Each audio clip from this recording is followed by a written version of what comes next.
Yannick Veys is the co-founder of a SaaS product called Hypefury.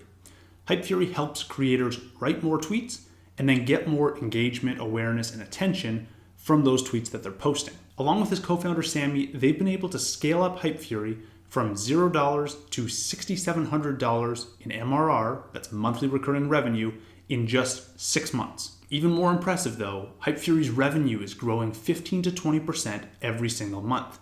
The other day I got to chat with Yannick about how to build a SaaS product from scratch, why he's so transparent with his business metrics, how to take action in the face of uncertainty, and lots more. For more info on Yannick and Hypefury, check out the links in the show notes. I hope you enjoy our conversation. All right, I am here today with Yannick Veys, co-founder of Hypefury. So I first found you on Twitter a little while ago. You had shared a chart of your revenue.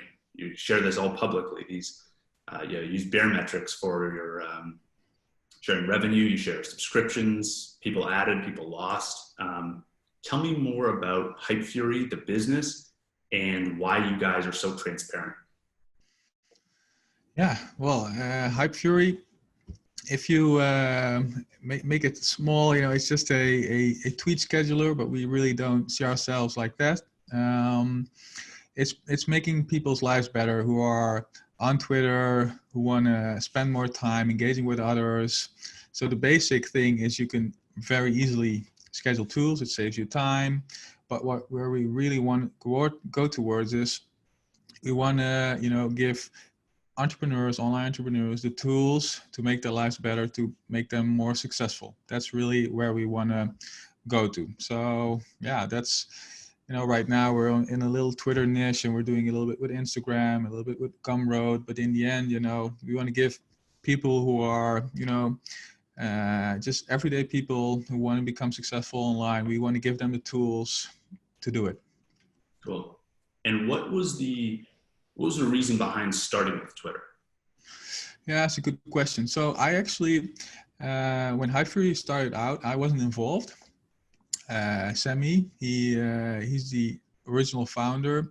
He's been on Twitter for, probably the same time as me, but I haven't been really active. And he was tweeting, is there a tool around that does threads, where you can schedule threads? And there was no tool around.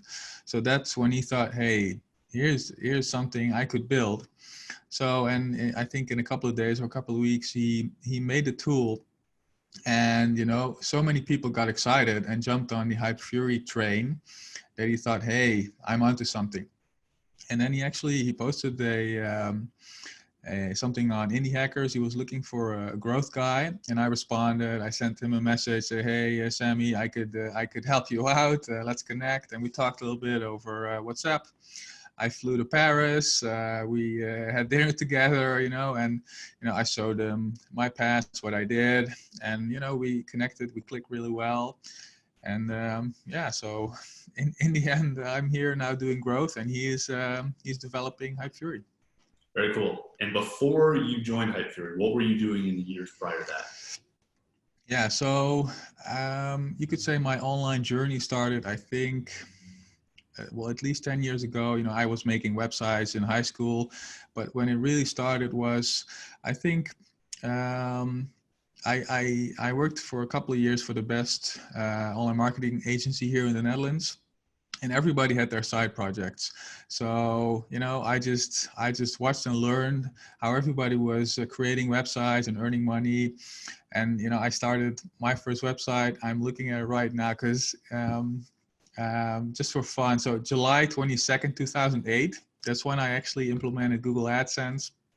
And so in the 12 years, I've been building so many websites, and I created a passive income for myself. And, what I learned for my side projects, I implemented for the clients that I worked with the agency. And after a while, the agency was pretty small, and I just wanted to, go hard, but I couldn't really grow there. So I quit my job and I became a freelancer contractor. And I worked, I think, about 6-7 years for like the Fortune 500 of Dutch companies, helped them with growth, online growth. And in the end, building other people's businesses, and I wanted to build my own. So I got connected with a cousin of the guy who started the online marketing agency where I worked at, and we started building a like Uber for home services. So where you could just get a plumber or an electrician, just like that. Worked there for like 3 years, grew it to 3 million ARR. Had a lot of fun. In the end, I sold my shares and I just went on to the next thing. And I went back to contracting just to have a look around again, what to do. And then I met Samy on the Indie Hackers forum, and the rest is history. Very cool. So you've had experience in building businesses. You've started with AdSense, you said 2008, and then you got this business, this Uber business or similar marketplace business that got up to 3 million ARR, right? And then so now you're transitioning to completely focus on Hypefury, and you guys are at the early stages of your growth right now. When did you start? A few months back? Yeah, but a little over 6 months now. Just a little over 6 months. Yeah. And so tracking your growth on Baremetrics, and I'll put a screenshot up here of it. You guys it seems like you're growing pretty much a straight line curve. Your MRR is growing every month. Kind of February was a pretty big month, it looks like, but every month after that, it seems like it's grown kind of continually. How did you kind of get that first sale, that first kind of like initial traction? And then since then, how have you continued to grow it, once that initial wave of excitement has passed? Yeah. So initial clients came really through Samy, and the fact that he was in a existing audience. People were really using Twitter a lot. He said, "Hey, is there a tool out there that schedules threads?" No, there wasn't. So he built that, and he just connected with people along the line.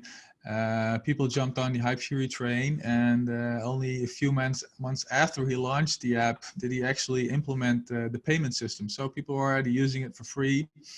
And just the fact that you're connecting with an audience and you're listening to them and you're building what they want, that's just incredibly important. Instead of just being in your own room and thinking of a solution to a problem, you should really focus on the problem, talk to your users and get them on board.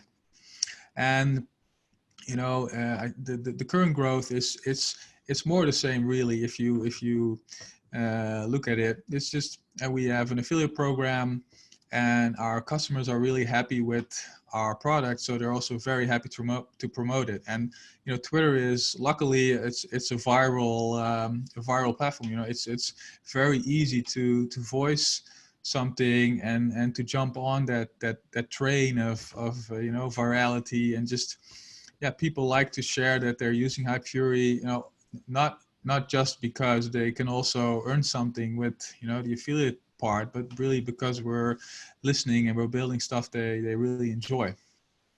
Yeah, so I want to get into the affiliate program in a second, but first I want to touch on what you just mentioned about kind of the business. Watching it grow from the last few months, was there a particular moment where you said, okay, we're on something here? Like this is a business that will be a full-time business, that it will, the market is enormous. Was there a click for you sometime early on? Well, I think we're still experimenting with a lot of things. So I think 3 or 4 months back, I don't know, so that was February, where you saw the big jump in revenue. That's where we actually thought, hey, so we're helping people save time now. We're creating extra engagement with our tool. It's great, but what people eventually want, a lot of people eventually want, is to build their own business. So what we decided was to create a growth program where we help people grow their online business.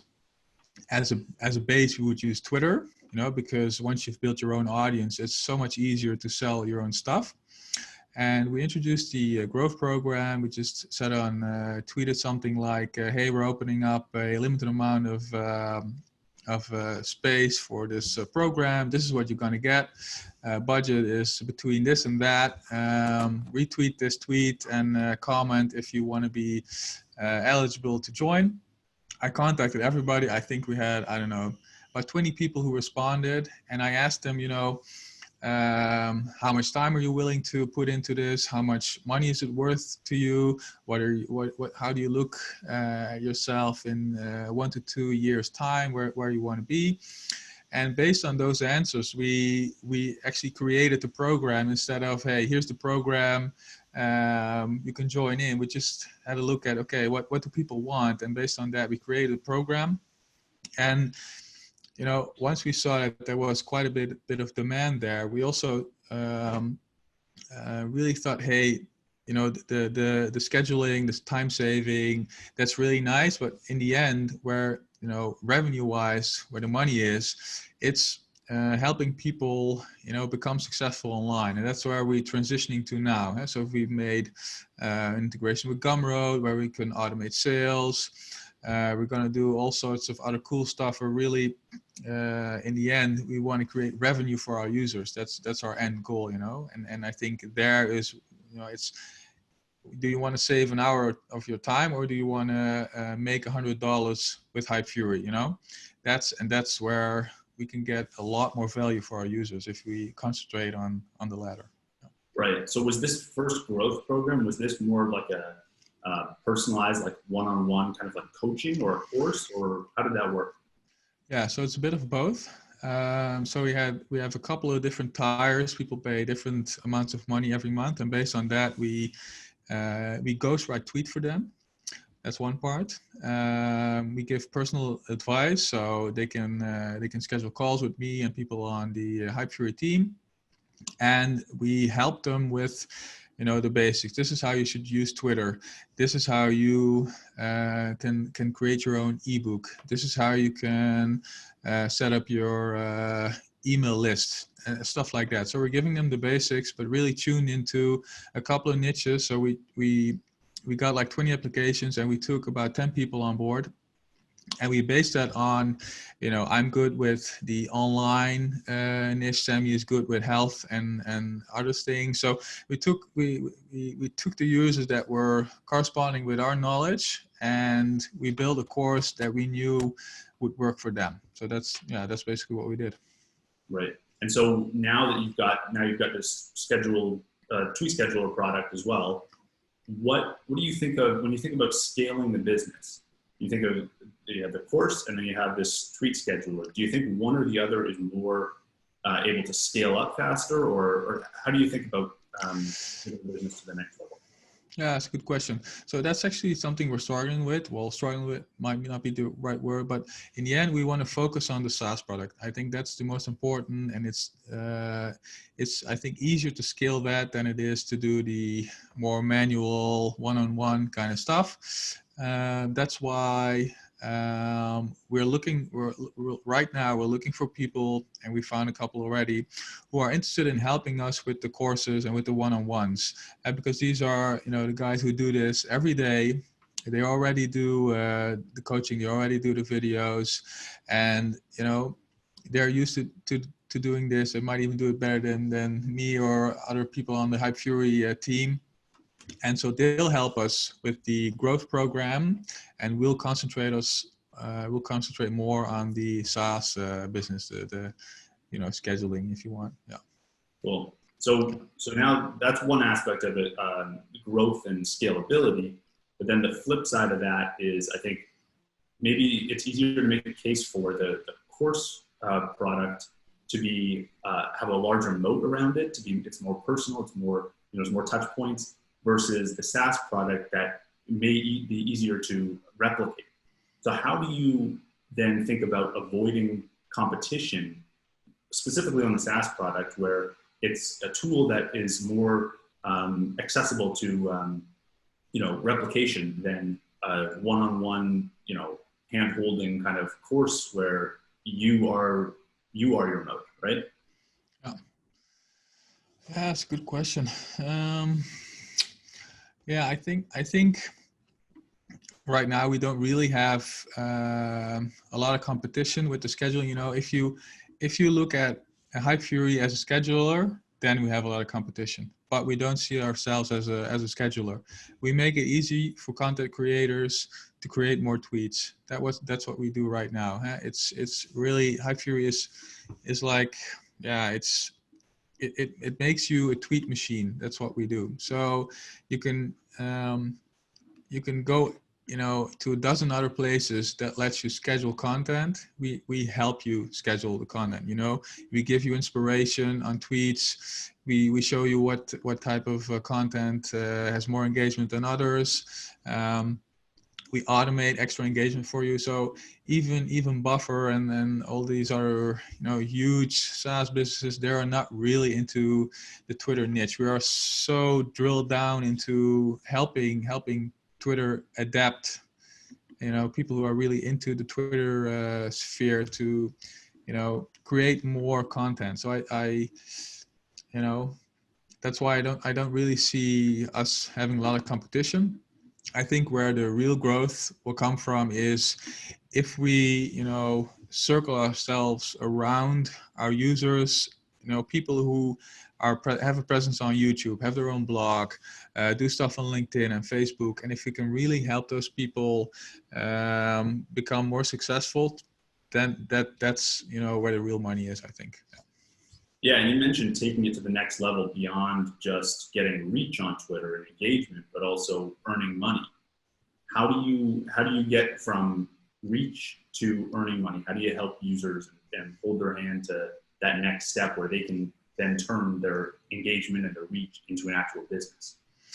Yeah, it's a good question. So I think we still have a gap in that part, as in, you know, in the Hypefury as a product. So people who have like 300 followers, we have to do a lot more hand holding and, you know, teach them how Twitter works. Because, you know, if you have 300 followers, you could try and sell something, but you won't sell a lot. So the first step of people who use Hypefury is we need to teach them how they can, you know, become successful on Twitter, how you can build an audience, how, you know, you can create tweets for engagement, but in the end, you need to create tweets where you get people to follow you. And so I think we have a challenge there still, you know, to do a bit more hand holding, or how you want to call it, but getting people to get more followers. And then once they have a certain amount of followers, right now you can connect your Gumroad account and we can actually automate sales for you. So you could say, hey, I'm doing a flash sale right now. I'm doing 20 copies of my course and I'm giving 50% off, and we'll automate that. So we'll automatically retweet that for you. We'll auto countdown. And when the copies have been sold, we'll close, quote unquote, your sale. You know, so that's just, you know, it's really easy. It takes you 30 seconds to set up the sale, and you can go to bed and wake up with money in the bank. And that's one part. You know, we have another feature where, you know, you could tweet something, but you never know if it's going to go viral. And we have a system where you could say, hey, if this tweet gets, I don't know, 10 retweets, 100, whatever is in your, you know, neighborhood of engagement, you could say, hey, if this reaches a threshold of 10 retweets, I want to plug a tweet. So you could already write something that reflects the tweet that's going viral. You could say, hey, well, while you're here, you know, I have this course and you can buy it. So then you're riding the viral wave before it, you know, it crashes. You know, you could be in bed and your tweet goes viral, and we'll be there to, you know, plug your sales tweet. Very cool. So instead of scrambling at the last minute when you have a viral tweet to like plug your SoundCloud or whatever it is, you can pre-program whatever you want to sell or whatever you want to promote, and it's right there as soon as your tweet takes off. Yeah, exactly. Yeah, that's interesting. So now I want to talk about Twitter as a whole. Like, people who are starting to build a brand or an audience on Twitter, where do you think that threshold is? You mentioned like someone with 300 followers may not be ready yet to sell a product, or to earn a full-time income selling a product. Do you think there's a threshold or a crossover point on Twitter where you can kind of go from no one really listening to what you have to say to, okay, now you have an audience, now you can share a product? Yeah, that's a good question. So in the, in the money Twitter niche, what you see a lot is people come in with 0 followers and they just start engaging with a lot of people in the same niche. They start affiliating their products from other people, and that's a way they can build an audience. Connecting with them, they'll be retweeted by those other money Twitter guys. That's a way to build an audience. But already a lot of people are doing that. So I would suggest, look at your own life. What are you good at? What can you bring to the table instead of, creating the 1100 how to grow your Twitter course. Look at yourself. What can I bring to, to Twitter or to online, and double down on that. And look for people who are in the same niche, connect with them, but do still create your own product. And what it does is it builds a lot of credibility. There are so many recycled courses out there, that there's just no more how do you say it, originality. It's just all the same. It's been recycled. And I think when you choose your own niche where your heart lies, that's where you'll build an audience, because people will see that you're very knowledgeable, and they'll start to follow you instead of reading the same platitudes over and over again. And then they'll be like, this is bland, I'm not going to follow this guy because everybody's doing it. Right. And then, follower-wise, you could probably sell something at 300 followers, but I think, it starts to become interesting once you reach 1,000-2,000 followers. Then, then you'll get a little bit of momentum, because before that, if you have less than 1,000 followers, your own tweets won't have a lot of reach. And right. So you're very dependent on, other people where you can get engagement from them. You really need to, engage with their tweets and get their followers to follow you before, your tweets will light up. And so if you're in that stage, you're at 100, 200, 300 followers. I mean, I've been there and you've been there at some point for sure. And how do you think about, just getting over the hump of getting your first retweet, your first like, your first follows, when you're at nothing, where do you go for that initial traction? Yeah. So most important thing is just to connect to others. So look for people in your niche. Don't comment, whoa, this is a nice tweet, something like that, but add value to other people's tweets. That's step one. Once you get people to follow you, I think one very underutilized thing is just sliding into the DMs, as they call it, but just connecting with them. Yeah. Check their timeline. What's this guy or girl tweeting about? What has that done in my life? You might see something that takes you back to your roots or whatever. And you can mention that from, hey man, love that tweet, made me smile, thanks. And don't ask for anything. Just tell them that their tweet made you happy. And that's going to build a real relationship. And if you do that to 10 people, that you'll already have your first retweets lined up right there. And yeah, build from there. But the base is really building connections. I couldn't agree more. I mean, Twitter DMs, I think, is one of the most underrated tools on the platform. It's the only place where you can reach people who are 10 times, 100 times, 1,000 times further ahead in business or life or whatever than you are. And I mean, just personally, I can attest to, we met through Twitter DMs. We just started talking there, and easily a majority of the money I've ever made in my life has come through Twitter DMs, which is it's such an unused tool, I think, an underutilized tool. Do you have any other underrated tools or aspects of Twitter that you like to use? Yeah, so this is if you don't have a lot of, how do you say it in English? If you have a fuck it mentality, if you just want to grow and don't care what people think. Yeah. If you, for instance, go to the Dalai Lama's account, he has 19 million followers. And if you watch his tweets, you'll see that the second he's tweeted something, he'll have his first retweet. So there's a lot of bots following him. But what's also interesting that there are a lot of people who have tweets lined up, quotes from the Dalai Lama, and they'll just copy paste, or they're even bots themselves, but they'll just copy paste a tweet, retweet that tweet, because then their audience will also see that tweet.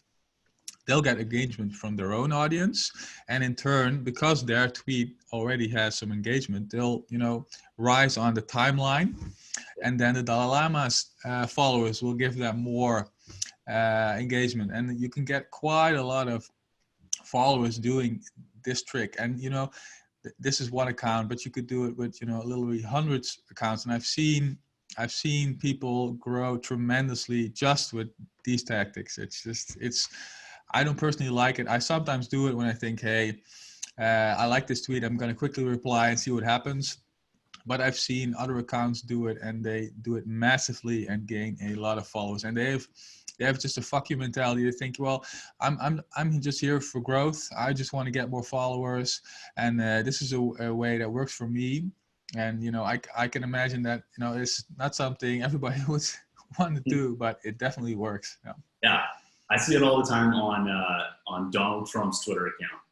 Instantly, there's the same people who are always replying, and they've got that canned response and it's ready to go.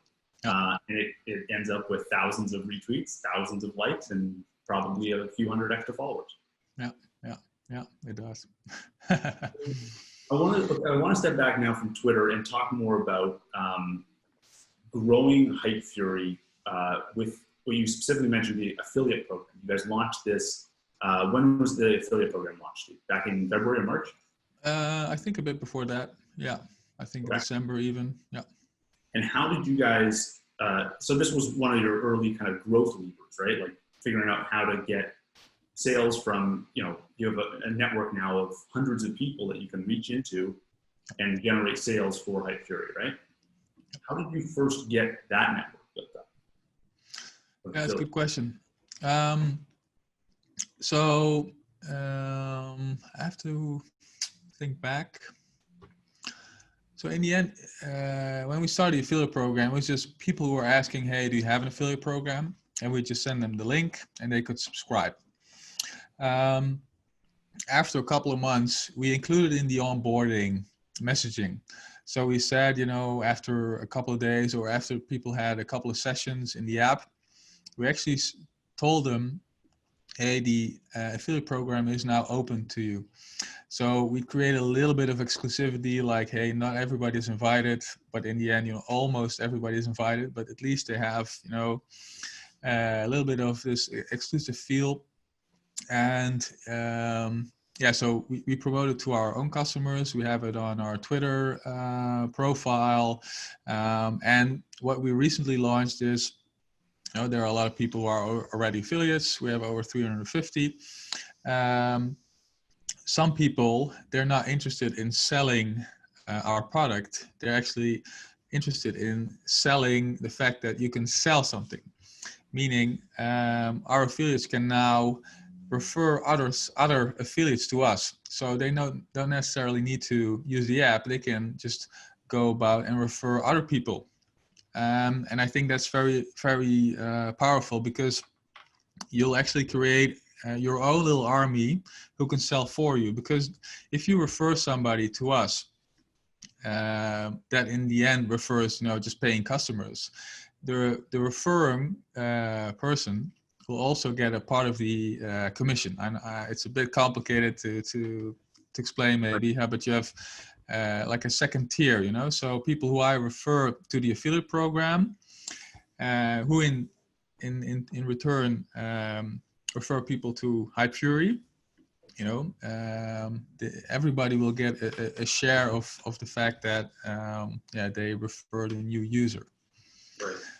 Yeah. What do you think of the mechanism for deciding how much you should pay affiliates? Like, how do you come up to a correct pricing strategy and that kind of next level that you mentioned when someone else refers someone else? Like, how do you determine what an ideal price point should be?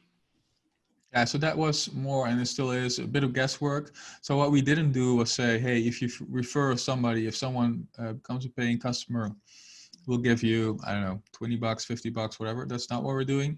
We're actually paying people on a recurring basis, a percentage of revenue. So we'll actually pay people for as long as their referring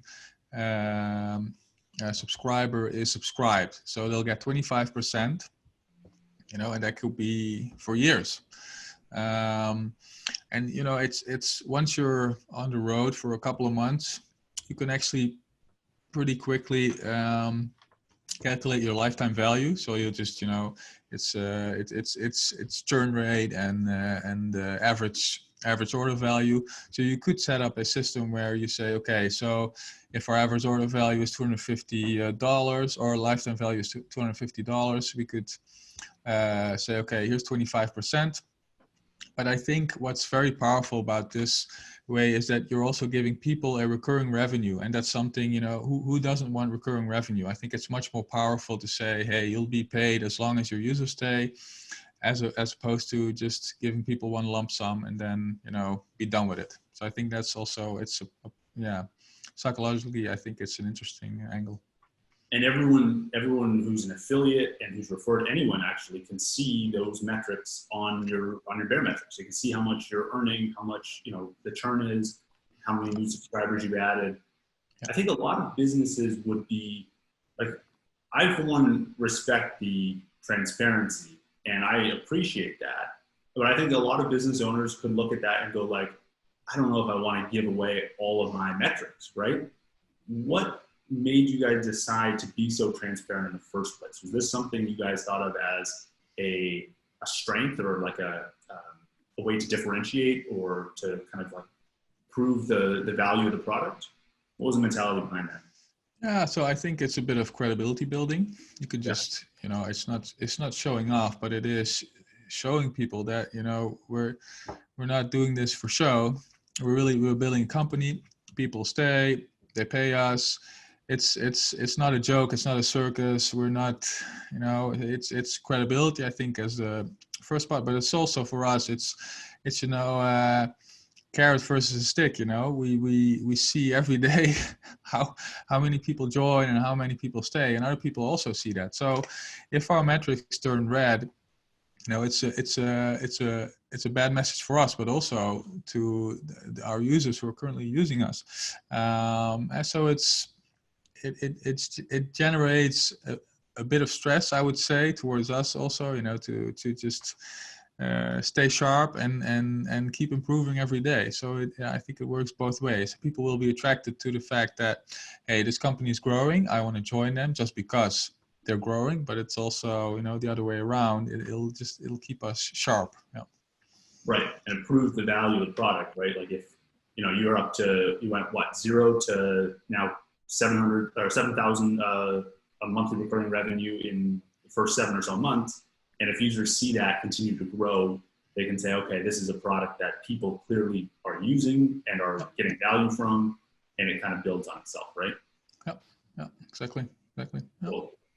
So one more question about the business. I want to kind of dive into the specifics of how you've kind of structured your tech stack, what programs you're using right now to build a business, because I think a lot of people who see a SaaS product, they go, I don't even know where to start. I don't know what services I need, what tools. Like it's saying start a SaaS business is like, think of SaaS businesses and you think of like major companies like Slack and Dropbox, like these big major platforms, right?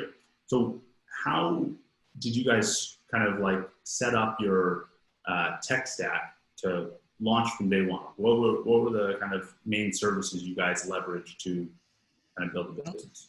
Yeah, so starting a Twitter scheduler is very easy. You just need to connect with the Twitter API. And so we have like a marketing website and we have the app. So the marketing website, like hypefury.com, that runs on WordPress. So everybody knows WordPress. Very easy. A lot of plugins you can use. So I think that works really, really well. And then when you have the app, and that's also really basic, is Vue.js and Google Firebase. And that's basically what we use. And now we've connected all sorts of other services, because when you're a startup, you don't have a lot of money, but you also don't have a lot of resources. So you're always saying to yourself, do I want to buy or do I want to build this? And we've had people who say, hey, I'd like to share my tweets on Instagram. So we've created like an InstaShot feature where we just create a screenshot from your tweet, and that's easily posted on Instagram.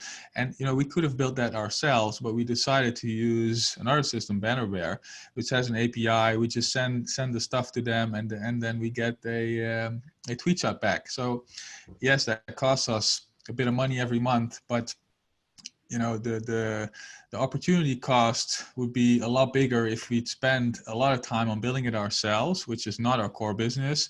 And we could have built so much more in that same time. And right now, it's not like it took us a couple of hours, but it's a lot easier to just connect to a system somebody else built and is constantly updating, versus building it yourself, creating technical debt, and the upkeep, the bugs. Yeah, and even for people, so I totally agree that there's never been more kind of opportunity to plug into what other people have built on the internet. But now it's even spreading beyond people who code. Like you mentioned, you use WordPress. Now you have products like Webflow, and you have all these like no-code tools that are popping up, kind of democratizing access to building a business. You have an idea, you plug in your WordPress or your Webflow, you plug in a couple other services and get Stripe payments or Gumroad or whatever it is, and you're just off to the races. You're just running from there. Yeah, exactly. So I want to now kind of, I found an interesting tweet you had written a little while ago. I want to kind of pick your brain on this one. Because I think a lot of people watching this are either creators themselves or interested in becoming a creator or starting their own business.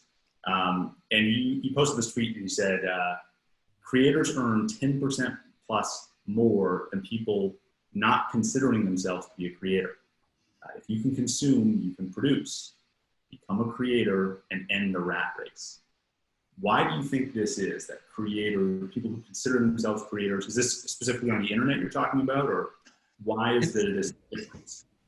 In general, yeah. So I don't remember, it was, the number was, I think, like 14%, but I don't remember where I heard the number, but it was really creators in general.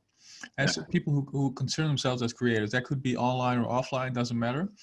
But I think it's mostly a mindset thing, It's so easy to buy your second, third, 40th course, because it's for a part, it's procrastination. Yeah.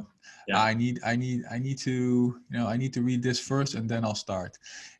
When I started that website back in 2008, I couldn't program CSS, didn't know what it was. I just used, I think it was Dreamweaver or something. I was just doing text really in like a programming interface, building my own website.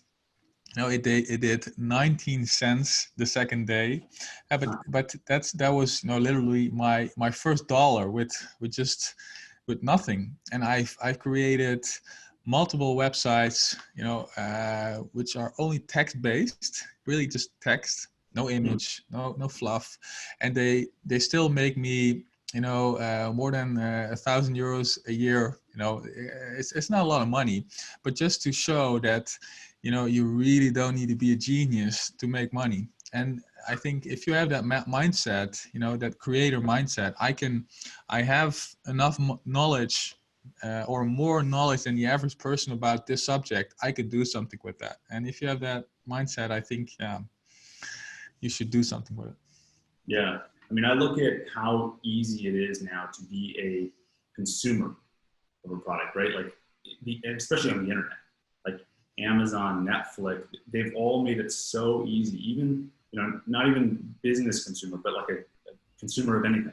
You can watch a show in a second. You want to watch a TV show? It's there. It's ready for you. You can buy your Amazon package and it'll be at your door tomorrow. No friction whatsoever. Do you think there's a shift now that people have become more biased to be consumers because of the lack of friction, and that it's just so much easier to start being a consumer?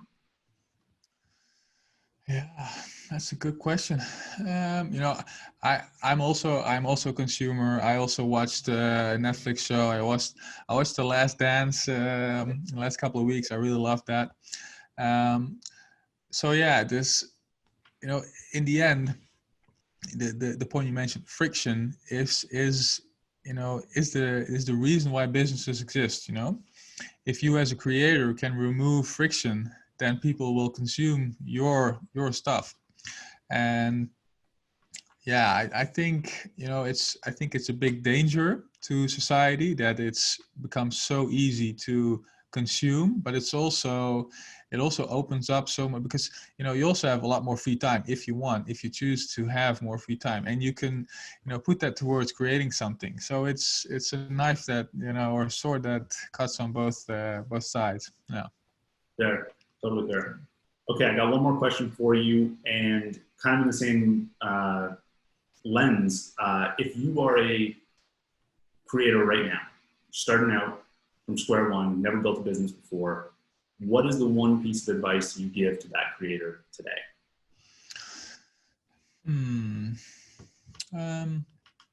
I think the most important part is just start. And this is definitely not my quote, but be a little bit embarrassed about what you bring to the table. You know, interestingly enough, my girlfriend, she's a creator as well, but she's a perfectionist. She created Christmas cards, and she's very shy about them. She doesn't like them very much. What I did today and yesterday, I went to some local stores here and I showed them, and I said, hey, I just want to know what you think about these Christmas cards. And they said, wow, I really liked it. And so we actually got 2 orders of 60 cards, which it's not a lot, you know, but the mere fact that 2 real businesses who are, you know, already selling these things want it, you know, it's just, you know, it's such an exhilarating feeling for her and for me that you're able to do that. So don't be shy, go out to your users, ask for feedback on what you're building, and ask it, you know, a long time before you think, hey, this is ready to go to market, you know, because if you connect with people who are interested in your product, you're also building an audience. Because what people like to see, love to see, is how are you going about? What's your journey towards your first dollar? Man, I think Netflix could air a show on that, you know, people just love to see that. And I think if you connect with your audience, that's probably 90% of what you need to do to start and grow your business. Yeah, it's a really cool story. I mean, so much of it is just getting out the door and starting. I feel like everything goes on in your head of like, people aren't going to like this, people don't want it, I don't know if this is going to be a good business or not. Just go, just start. That's a really good story. Appreciate that. Exactly. Welcome. All right, well, it was great to have you on, and all the best with Hypefury. We'll be following it closely, and hope to have you on another time. We can talk more about growth. Thank you, Kevin. It's been my pleasure.